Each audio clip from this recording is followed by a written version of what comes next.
Hi everyone, Farhan this side from iFranTech, and here we are again with some fresh and latest concepts, rumors, and a lot of news on the 14 lineup, in particular the 14 Pro, the 14, and 14 Max as well.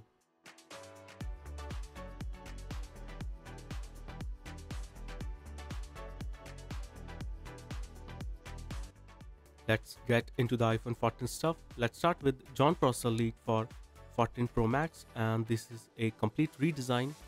He dropped this immediately after 13 Pro came out. At first, I was very skeptical.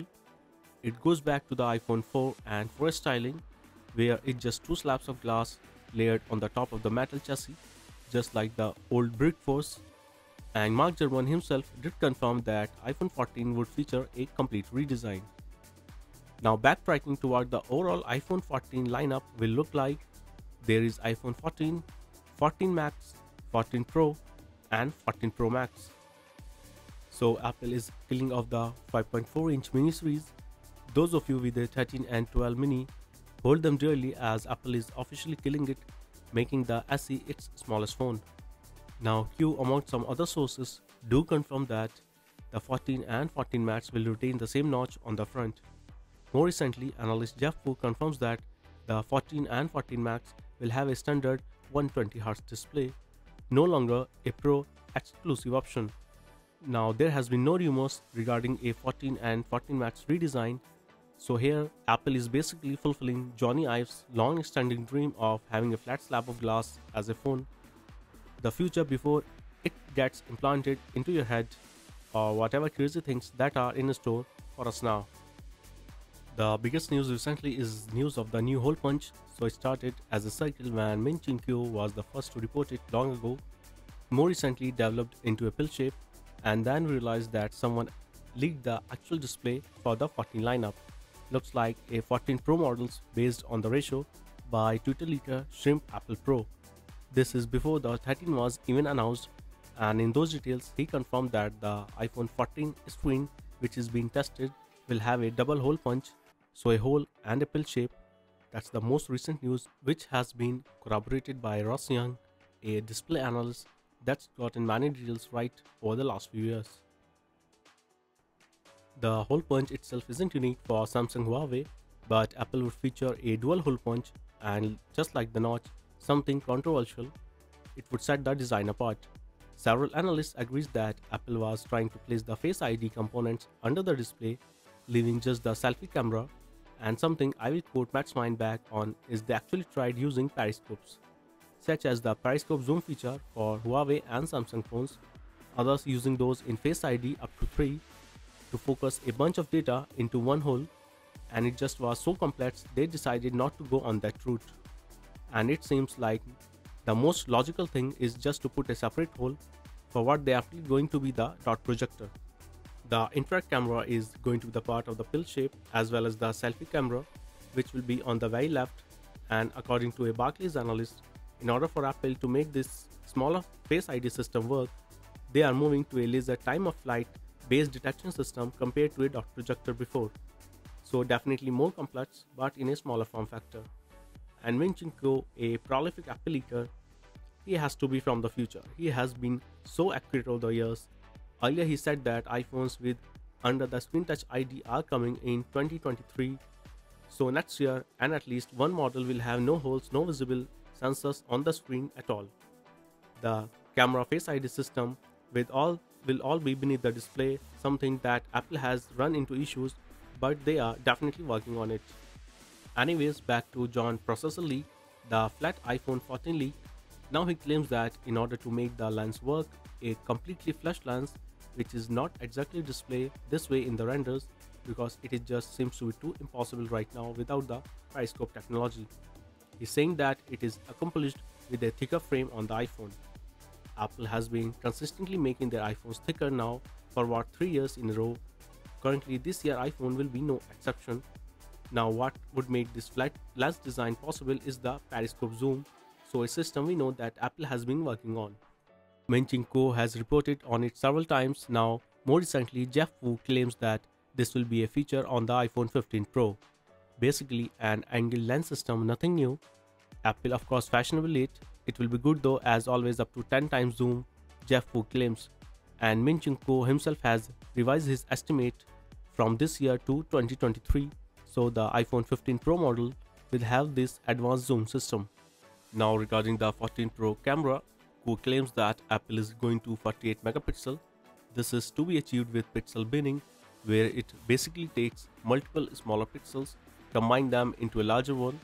Your final image will be still in 12 megapixel format. It's just that it can do it better, sharper and better low light with those smaller pixels, and 8K recording. Kuo says 8K is an absolute must with the abundance of 8K TVs out there now, along with Apple AR. Couple other tidbits about 14 design leak. The camera lens circle have a new alignment. They are all jammed into the corner, which doesn't seem to be very realistic. Apple has all this space on the current iPhone models as well, and for them now just to cram everything into the corner is something which is difficult. The 5G millimeter wave antenna now sits lower. The volume and the power button have also moved placements. It just seems that it is harder to use now. John Prosser confirms the Lightning port stays, no USB, no portless iPhones either, and a portless iPhone is just unlikely this year or next year. Just in general for the next few years due to the limitation in wireless charging transfer technology, but Apple Watch Series 7 does indicate that Apple is working on this tech and it is inevitable. There is a new 60.5 GHz spectrum standard that Apple is using for diagnostic. They removed the old diagnostic port on the Apple Watch, and this is likely what Apple would be using for future portless iPhones. JP Morgan Chase analyst also confirms that Apple will be using titanium on this year's iPhone. If you can get it, this will be an awesome material for scratch resistance. Fingerprints are a problem though, but Apple is working on a custom coating for that less damage when your iPhone drops. Less need for a case, more need for an open case, I guess.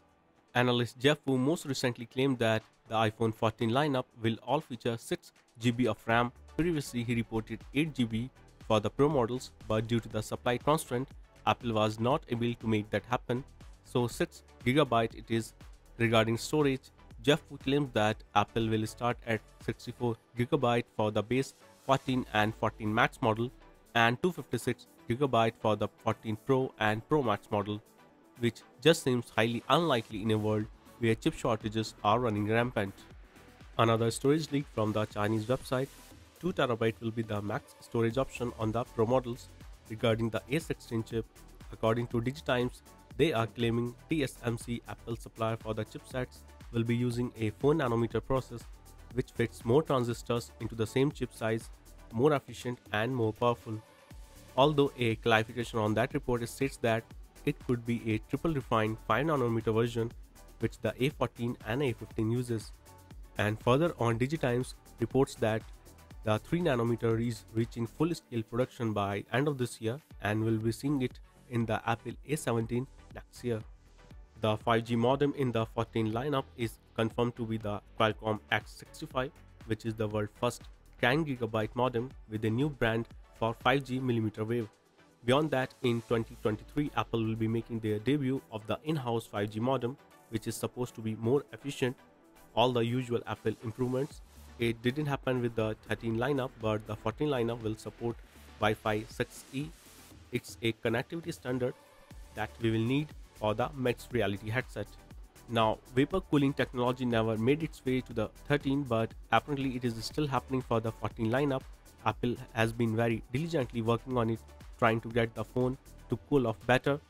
Regarding the SIM card slot, so there was an earlier rumor that the 15 Pro would not have a SIM card slot, it would have a dual eSIM. More recently, an anonymous tip to Mac rumors claimed that that would be happening this year, and now a Twitter leaker Dylan claims that there will be no SIM card on at least one model this year, something that many people just don't need unless you are traveling abroad, which then would be a nice feature. Remember, Apple is trying to save every millimeter, every micron of the space inside the iPhone. Ultimately, what I think Apple is doing here with no SIM card thing, no port, they are trying to make the iPhone more waterproof, obviously free up some space for components, but they have been diligently working on various patents for waterproofing the iPhone to greater depth and removing any ingress point any crevice where the water can creep in, it is definitely a must for those features. And some new iPhone SE stuff. Mark Gurman and Min Ching Kuo both confirms that we will be seeing a new SE this year with a 5G antenna. Just a new chipset, likely the A15, that's what I'm banking on, or maybe the A14. Who also says that there will be a 2023 iPhone SE, not sure whether to call it SE3 Plus or SE4, but this one will be larger. He confirms that it will have a 4GB of RAM, and an earlier report from MyDriver said that it would be based on the iPhone XR, so with a no visible camera. So an interesting take on an old design, and this larger SE will be the last iPhone to ever feature an LCD display. Looking further at foldable iPhones, Min Ching Kuo moves his estimated date for the iPhone Fold to 2024, less likely to happen in 23. Alright, that's a lot of leaks for this one, and here we wrap up this video.